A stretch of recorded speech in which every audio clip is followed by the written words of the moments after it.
Good afternoon, and thank you. And thank you for inviting me to speak at this conference, which is a great honor for me. And thinking about all the foundations, I thought that, as far as I'm concerned, the advice I could give the foundation is to take a thorough interest in changing mindsets. I think that when we talk about this film about we did Times Square, no, we didn't, but we changed the mindsets in New York, so they did the Times Square. So I do think that the cheapest and best way for foundations is to go after the changing the mindsets and then let people do a better world themselves. I will come with a few slides to that. This morning in the television, the Copenhagen city architect Tina Soby said something which I was very proud about.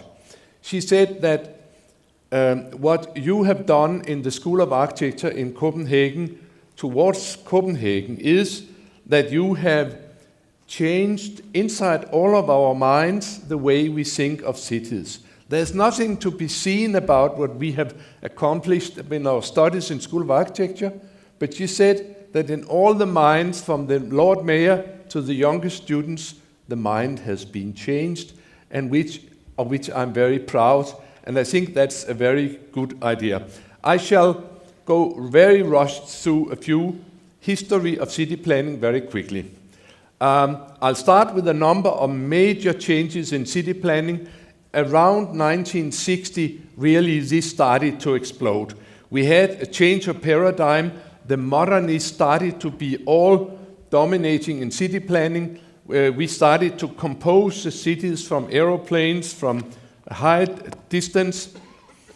And then the cities suddenly looked like this based on modernistic ideology. I'll not go into details about modernistic ideology, but what happened also was that the human scale, which has dominated the cities throughout the history of mankind, suddenly that scale was shattered.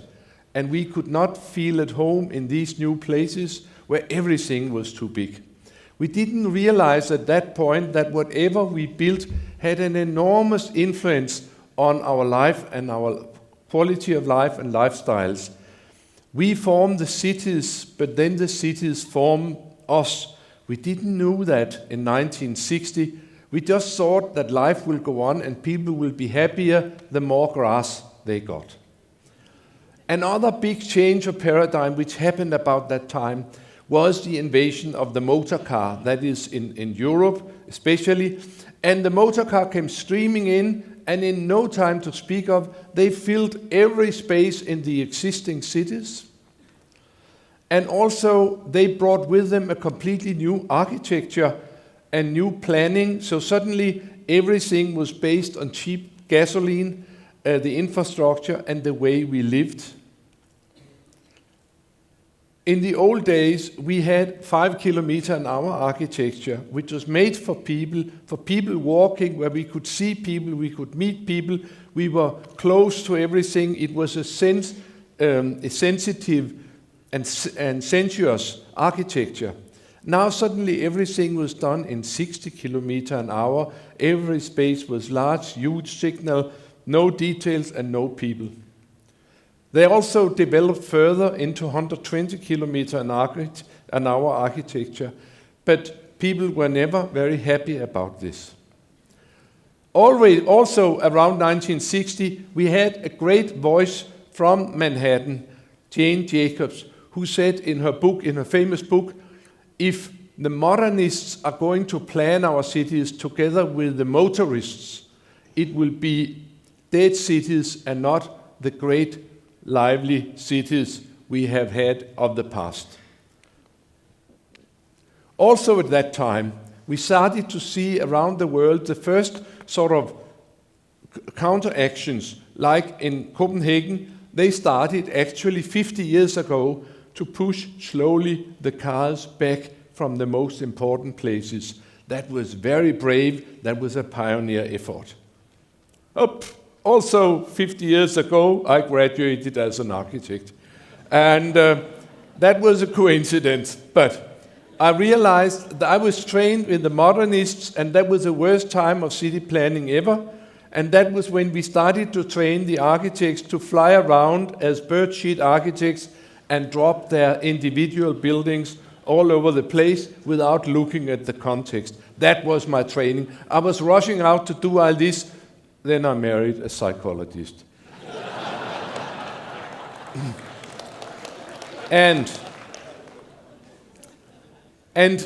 I had to go back to university and study more. Took me 40 years to get rid of my education. Did a lot of books, and then to my great surprise, all the books were about life and people and about good habitat for Homo sapiens living in urban surroundings.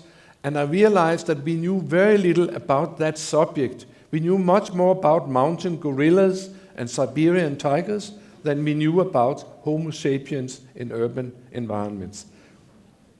We made some books, and it's a great pleasure for me to see that they are now all over the world. And even in China, they have published all my books in Chinese. And I know for sure they have them, because I've signed all of them. But they never had time to read them over there. But maybe as time goes by, they will.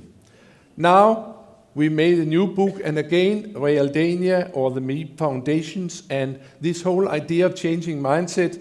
So we made a new book about changing mindset, about thinking of cities in a new way. It's called Cities for People. It's out in many funny languages, even in French. And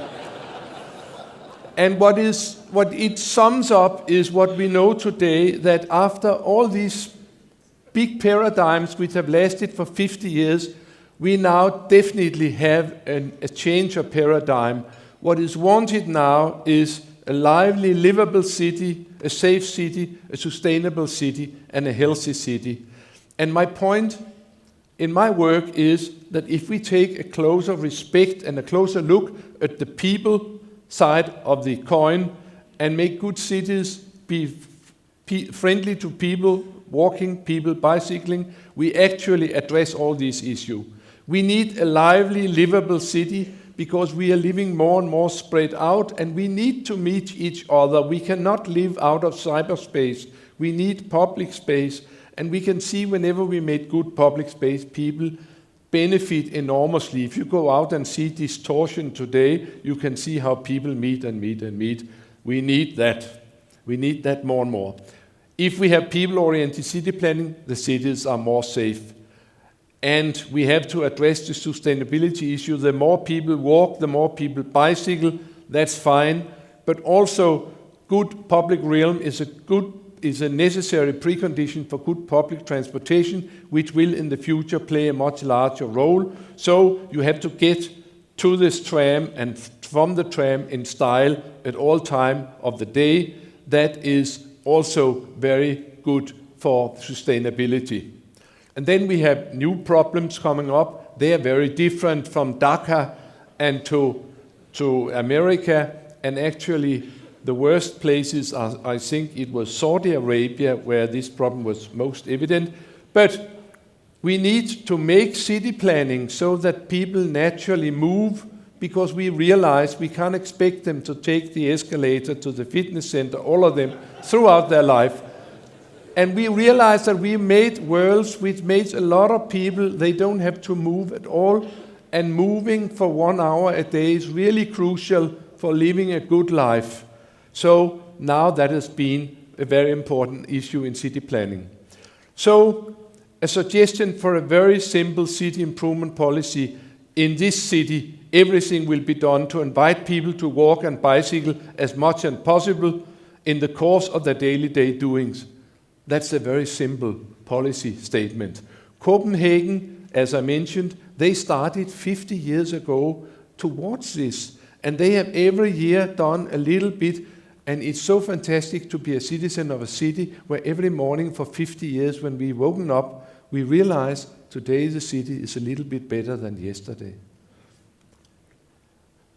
Over the years, and Ever since 62, they have improved the places, they've taken the parking out, they made parking spaces into people spaces, they have created a lot of nice spaces in the old city, and the first city in the world where life in the city was surveyed and documented was Copenhagen, and we found that is a very, very strong medicine for improving the city, because then the politicians can see what they are doing and that it works and that it creates a more popular and a better city and better economy. So all this, not only counting the cars, but also taking an interest in the life and the people, all this actually was pioneered here in Copenhagen and had a very great influence on the city policy.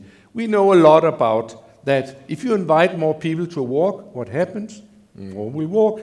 If you invite more people to spend time and have a jolly good time and sit down and whatever, more people will do that. If you make public life popular, maybe you expand the season, and now we have season of 10 months, and with the new smoking law, we have no winter anymore. But the major thing about Copenhagen, that over the years it's expanded, so now it's the whole of the city where people shall be treated well.